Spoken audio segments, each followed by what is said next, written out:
My brother was my protector whenever I was a kid. Even though there were 10 years and two sisters between us, Tim and I always got along the best. My sisters would often use me as their personal baby doll. They would dress me up and put makeup on me and do my hair, often burning me in the process. And I didn't want to do that. I hated it. I was such a tomboy. I remember one day my brother came home from cross-country practice. My sisters had me strapped in a baby car seat. I was small and I could still fit in those. And they were pretending that we were going to the doctors or something. I don't really remember.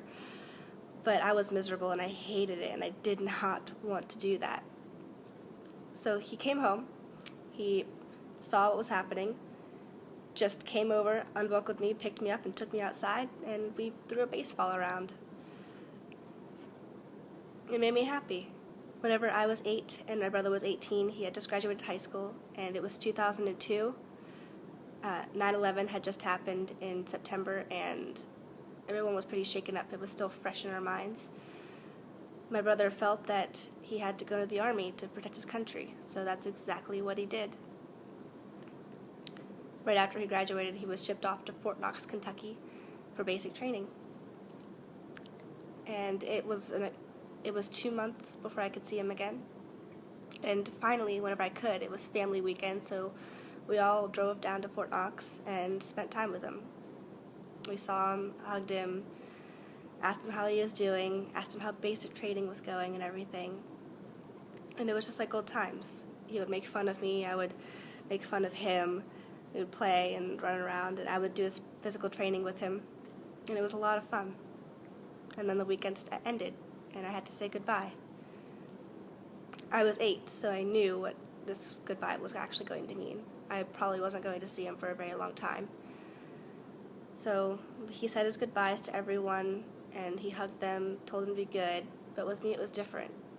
He crouched down, and with tears in his eyes, he told me to be good for Mom and Dad, and get good grades, and do everything I could to be a good little girl, and that he would miss me.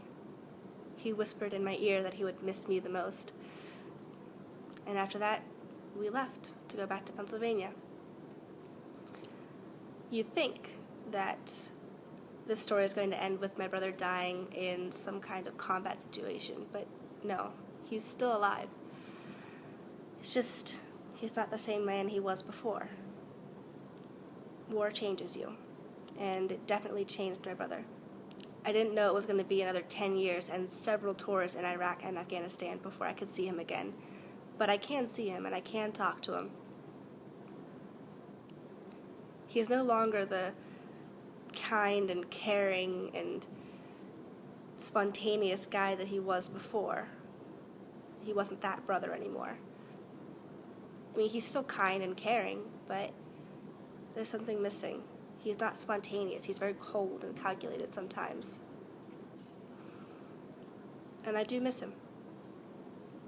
But I still have him. I still have my brother, which I am forever grateful. And even though I no longer have the brother that he was, I'm grateful for the brother that I have today. And I am a proud Army sister.